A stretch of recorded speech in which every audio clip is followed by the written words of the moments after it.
श्रीमती पूजा पाठक, शासकीय उच्चतर माध्यमिक विद्यालय भैंसमा, कक्षा 10वीं, विषय गणित के अध्याय 16 आंकड़ों का विश्लेषण में मध्यिका बच्चों, को आज हम लेकर आज मध्यिका प्रस्तुत हैं। मध्यिका की गणना किस प्रकार की जाती है वह पढ़ते हैं।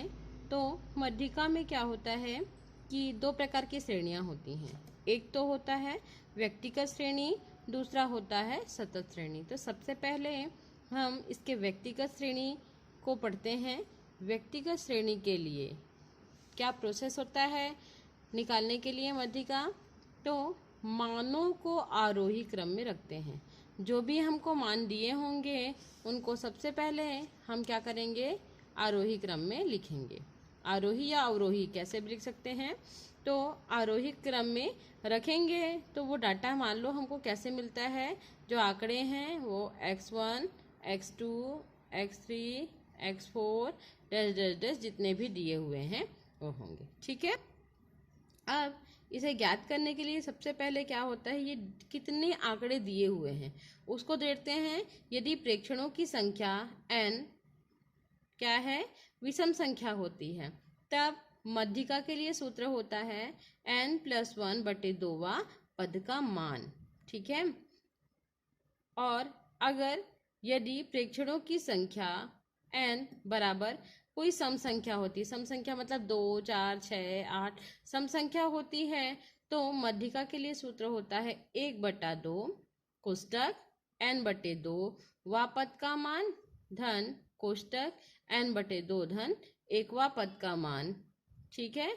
ये होते हैं कब, जब व्यक्तिगत श्रेणी हो, मतलब एक एक करके बस नंबर दिए हों तब के लिए। तो और दूसरा होता है सतत श्रेणी के लिए मध्यिका की गणना। तो सतत श्रेणी के लिए क्या होता है, मध्यिका के लिए सूत्र होता है l plus n/2 minus CF/F into H, जहाँ पे L क्या होता है, मध्यिका वर्ग के निम्न सीमा। ठीक है। n मतलब कुल बारंबारता कितना है, CF मतलब इसको कम्युलेटिव फ्रीक्वेंसी भी बोलते हैं। ये मध्यिका वर्ग के पूर्व वर्ग की संचयी आवृत्ति होती है, संचयी बारंबारता होती है। स्मॉल f क्या होता है, मध्यिका वर्ग की बारंबारता है, और H हमारा वर्ग का माप है। ठीक है। आइए अब हम इसके प्रश्नों को देखेंगे। पहला प्रश्न है, व्यक्तिगत श्रेणी के लिए निम्नलिखित आंकड़ों की मध्यिका ज्ञात कीजिए।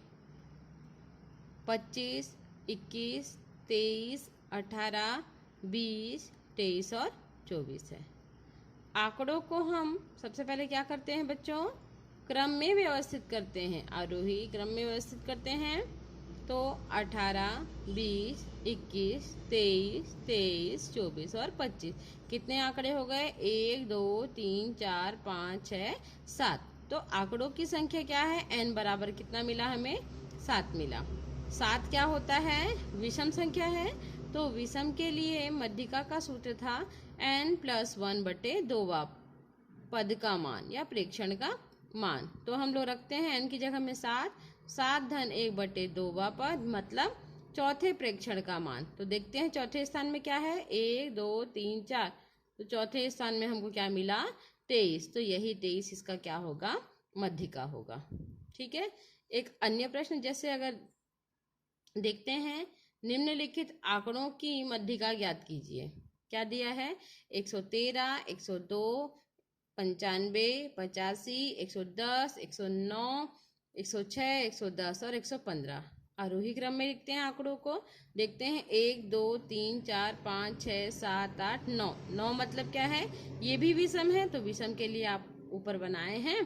क्या होता है, n+1/2वां पद, मतलब क्या हुआ, इसका मान 5वां पद हो गया। और 5वें पद में क्या है, 1, 2, 3, 4, 5।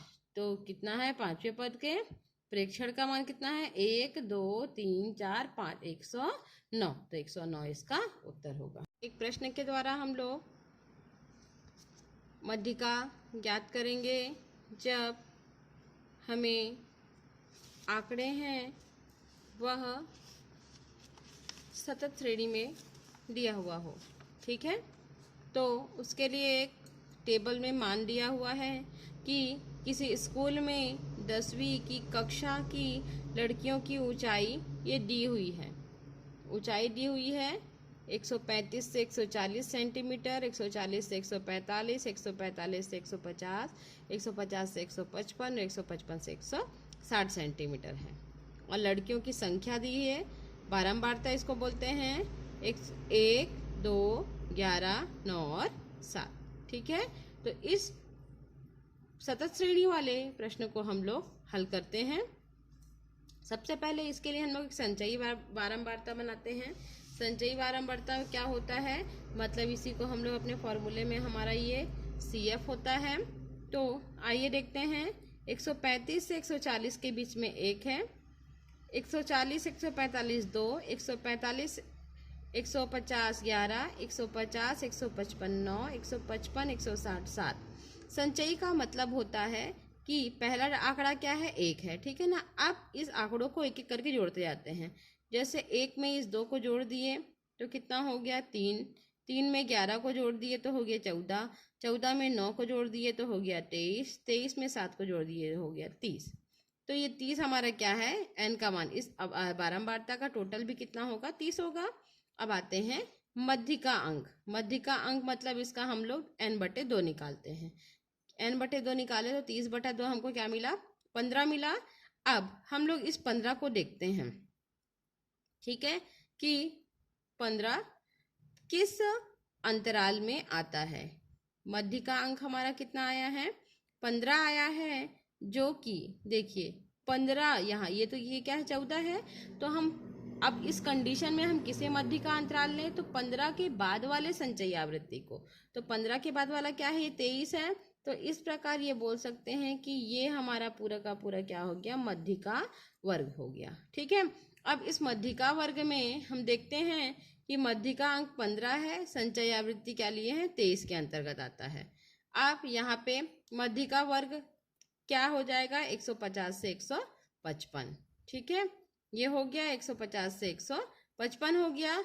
अब आते हैं अपने सारणी को हल करने में। अतः अब हमको सारणी से देखते हैं एल मतलब क्या होता है, निम्न सीमा, मध्यिका वर्ग की निम्न सीमा 150 हो गया। एफ मतलब क्या हो गया, इसका बारंबारता 9। CF इसके पहले की बारंबारता 14 हो गया। H मतलब ऊंचाई हो गई इन दोनों के बीच की 5। सूत्र में मान रखते हैं, मध्यिका का सूत्र होता है L धन n/2 माइनस CF/F गुणा H। तो L का मान 150 धन इसका मान 15 ऋण 14/9 गुणा 5। 150 धन घटाएंगे तो 1 गुणा 5/9। इसको हल करेंगे, भाग देंगे तो आएगा 150 धन 0.55। इस प्रकार इसका मान आ गया 150.55। मध्यिका ज्ञात कर रहे हैं, इसलिए ये निर्धारित हो गया कि इसका मान 150 से लेके 155 के बीच में ही आएगा। तो हमारा मान 150.55 आया। धन्यवाद।